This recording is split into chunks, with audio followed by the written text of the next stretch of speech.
Parte 10. O presente de Mantares e a fúria do Traque. 3 anos se passaram desde a fundação de Porto Real.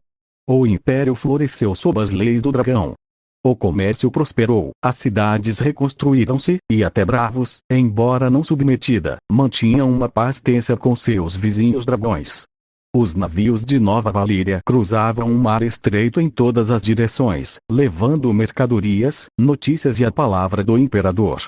Mas Aegon sabia que seu império estava incompleto. No leste, para além de Coor e Norvos, estendiam-se territórios que um dia pertenceram à antiga Valíria. Cidades como Mantares, Toroselire, fundadas na mesma época que Volantis, mas isoladas pela perdição e pelo tempo, sobreviviam como podiam, esquecidas pelo mundo. Esquecidas, mas não ignoradas. Os relatos são estranhos, Rhaenys informou durante uma reunião do conselho. Mantares tem fama de cidade amaldiçoada. Dizem que seus habitantes nascem deformados, que monstros vagam pelas ruas à noite, que os deuses abandonaram aquele lugar. Superstições, Visenya descartou. Pessoas temem o que não conhecem. Talvez, Rhaenys concordou. Mas há algo mais. Meus pássaros trazem histórias de um rei que se autodenomina herdeiro de Valíria. Um homem que afirma ter sangue de dragão, que reúne exércitos, que prepara algo. Aegon ergueu a cabeça, interessado. Um pretendente? Não sabemos. Mas se existe alguém reivindicando o que é nosso, precisamos descobrir. A expedição a Mantares partiu em uma manhã de primavera. 3 dragões, uma frota reduzida, e 500 soldados, o suficiente para impressionar, não o suficiente para ameaçar. Aegon queria ver com seus próprios olhos o que havia no leste. A viagem foi longa. Para além de Coor, a paisagem tornava-se árida, hostil. Colinas queimadas, rios secos, cidades fantasmas que um dia foram prósperas. Os restos da antiga Valíria, pensou Aegon. O que a perdição não destruiu, o tempo consumiu. Mantares surgiu no horizonte como uma mancha escura. Suas muralhas eram altas, mas mal cuidadas, cheias de rachaduras e buracos. As torres inclinavam-se perigosamente. As ruas, vistas de cima, pareciam vazias. Os dragões pousaram diante dos portões da cidade. O silêncio era absoluto. Então os portões abriram-se. E de dentro saiu uma procissão. Homens e mulheres, alguns deformados, sim, mas a maioria surpreendentemente normal, caminhavam em direção aos dragões. Não com medo, não com hostilidade, mas com algo que parecia reverência. À frente deles, um homem alto, de cabelos prateados e olhos violeta. Aegon sentiu o sangue gelar. O homem aproximou-se, ajoelhou-se, e estendeu uma espada aço valeriano, sem dúvida aos pés do imperador. Imperador Aegon Targaryen, ele disse, sua voz clara. Meu nome é Aurion. E há 400 anos, meus ancestrais esperavam por este dia. A história que Aurion contou era extraordinária. Sua família, dizia ele, descendia de um senhor valeriano que sobreviveu à perdição porque estava em Mantares a negócios. Quando a notícia chegou, ele tentou reunir um exército para reclamar o que restava do domínio. Falhou. Seus soldados morreram no deserto, suas tentativas de retornar à Valíria terminaram em desastre. Ele estabeleceu-se em Mantares, casou-se com uma local, e sua linhagem governou a cidade desde então. Esperamos, Aurion disse. Geração após geração. Esperamos que um dia os dragões voltassem. Esperamos que um dia Valíria renascesse. E agora vocês estão aqui. Ele apontou para Balerion, Vhagar, Meraxes. Dragões. 3 dragões. É mais do que ousamos sonhar. Aegon estudou o homem. O cabelo prateado era real. Os olhos violeta eram reais. Podia ser coincidência, muitos em Volantis tinham traços valerianos, mas havia algo naquele homem, naquela cidade, naquela história, que soava verdadeiro. Levanta-te, Aurion de Mantares, Aegon ordenou. Tua esperança não foi em vão. Nova Valíria abraça todos os filhos da antiga pátria. Mantares será parte do Império. E tu governarás em meu nome. Aurion ergueu-se, lágrimas nos olhos. É mais do que mereço, imperador. É mais do que qualquer de nós merece. Tolos Elire foram conquistadas sem luta. Quando os dragões apareceram no horizonte, as duas cidades pequenas, pobres, esquecidas simplesmente abriram seus portões. Seus governantes, homens práticos que sobreviveram séculos negociando com dothraques e piratas, reconheceram o óbvio: render-se aos dragões era viver, resistir era morrer. Em um mês, 3 novas províncias juntaram-se ao Império. Mantares, Tolos, Elíria, as últimas cidades da antiga Valíria, agora parte da nova. Aegon retornou a Porto Real triunfante. Seu império estendia-se agora do Mar Estreito ao Mar de Jade, de Lorata ao norte ao Golfo da Mágoa ao sul. Era maior que qualquer reino desde a perdição. Mas a vitória trouxe complacência. E complacência, Aegon aprenderia, era o maior inimigo de um imperador. A notícia chegou numa noite de verão, quando Porto Real celebrava mais um ano de prosperidade. Calazar. 50.000 guerreiros dothraki, a maior horda que o mundo vira em gerações, havia cruzado as planícies para além de Mantares. Khal Barbo, um warlord cujo nome significava aquele que quebra cidades, liderava seus sangue-vivos através dos territórios orientais, queimando, saqueando, escravizando. Eles não se importavam com impérios. Não se importavam com dragões.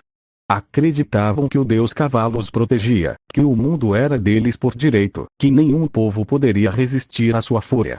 Estavam enganados. Aegon convocou suas irmãs imediatamente. 50.000, ele repetiu, incrédulo. Como 50.000 guerreiros atravessaram nossas fronteiras sem alerta? O Calazar move-se rápido, Visenya respondeu, estudando o mapa. Mais rápido que exércitos, mais rápido que mensageiros. Quando soubemos, já estavam em território de Mantares. Mantares, Rhaenys acrescentou, não tem defesas.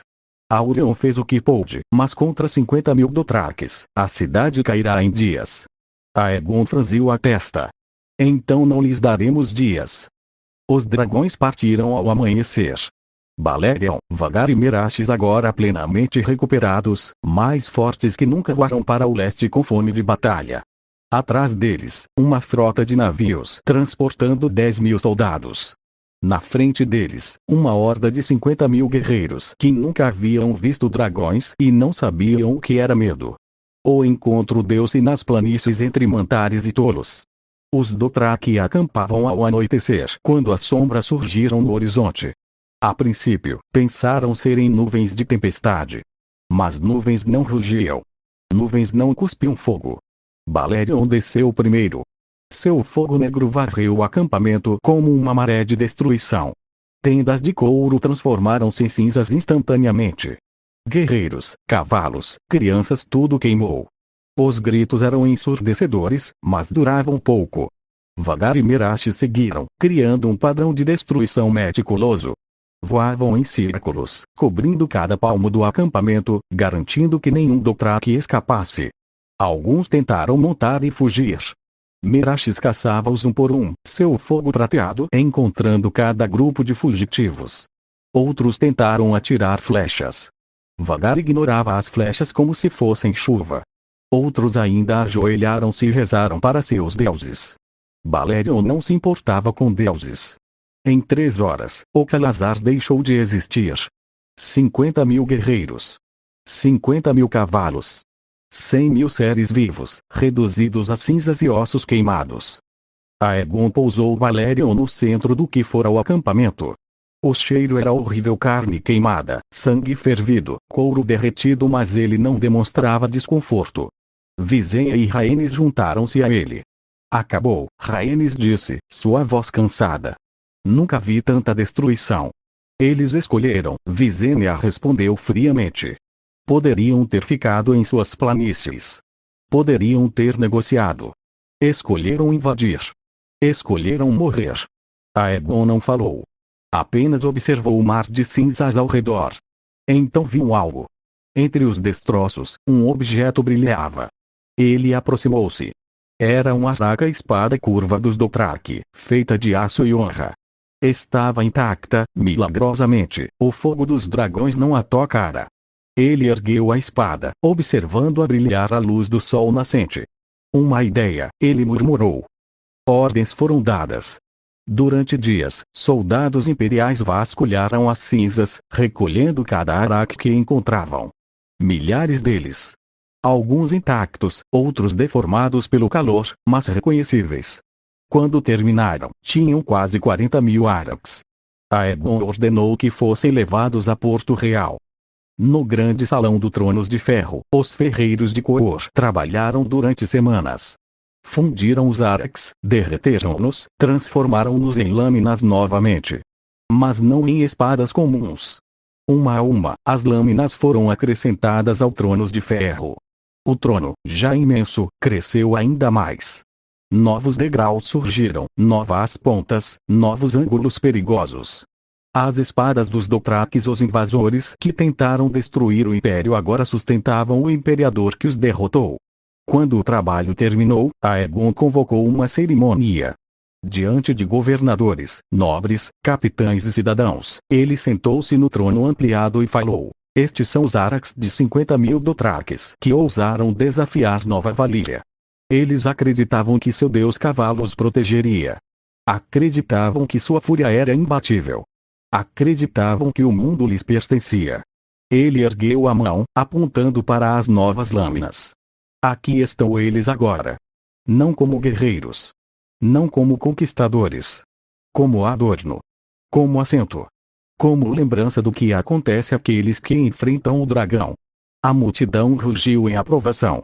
Que esta seja uma lição para todos, Aegon concluiu. Nova Valíria não teme ninguém. Nova Valíria não negocia com invasores. Nova Valíria não perdoa ameaças. Quem vier em paz será bem-vindo. Quem vier em guerra, juntar-se aos Dothrakis no Tronos de Ferro. Naquela noite, Aegon sentou-se sozinho no trono ampliado. As novas lâminas, os araques Dothrakis, brilhavam à luz das tochas, suas curvas estranhas contrastando com as espadas retas dos inimigos anteriores. Visenya encontrou ali. Não consegues dormir? Consigo sempre dormir, Aegon respondeu. A questão é se quero. Ela sentou-se nos degraus cuidadosamente, evitando as pontas, e olhou para o irmão. 50.000 mortos hoje. É um número que poucos imperadores podem reivindicar. É um número que nenhum imperador deveria reivindicar com orgulho, ele respondeu. Fiz o que precisava ser feito. Mas não me orgulho disso. Visenya não respondeu. Conhecia o irmão bem demais para argumentar. Depois de um longo silêncio, Aegon falou novamente. Os dragões estão vivos. Todos os três. Poderíamos ter perdido algum hoje. As flechas Dothraki são muitas, os cavaleiros são rápidos. Mas sobrevivemos. Mais uma vez. Os deuses nos protegem, Visenya disse. Ou acaso? Aegon suspirou. Não sei em que acredito mais. Eles ficaram ali, irmão e irmã, imperador e imperatriz, observando as sombras dançarem nas paredes do grande salão. Lá fora, Balerion rugiu. Vagar respondeu. Meraxes juntou-se ao coro. 3 dragões. Vivos. Fortes. O império continuava. Nos dias seguintes, mensageiros partiram para todos os cantos do mundo conhecido, levando a notícia. O Calazar de Calbarbo fora aniquilado. 50.000 guerreiros, reduzidos a cinzas. Seus araques, agora parte do Tronos de Ferro. O impacto foi imediato. Em Vaes Dothraki, as viúvas dos guerreiros mortos choraram e amaldiçoaram o nome Targaryen. Os outros Khals, que antes consideravam invadir as terras ocidentais, repensaram seus planos. Nenhum Calazar ousaria aproximar-se de Nova Valíria por gerações. Em Bravos, o seu caro observou os arcos no trono através de relatos, não pessoalmente sentiu um frio na espinha. Se Aegon podia destruir 50.000 Dothrakis em uma noite, o que o impedia de fazer o mesmo com Bravos? Em Volantis, em Pentos, em Coor, em cada cidade do Império, o povo celebrava. Seu imperador era invencível. Seus dragões eram imortais. Nada poderia detê-los. E em Porto Real, Aegon Targaryen, primeiro de seu nome, imperador de Nova Valíria, senhor dos dragões, sentava-se em seu trono de 1000 espadas e de 40.000 arcos e planejava o futuro. Westeros ainda esperava. Mas isso, decidiu ele, seria uma história para outro dia. Por agora, o Império estava seguro. Os dragões estavam vivos. E o trono de ferro, mais imponente que nunca, brilhava à luz do sol nascente.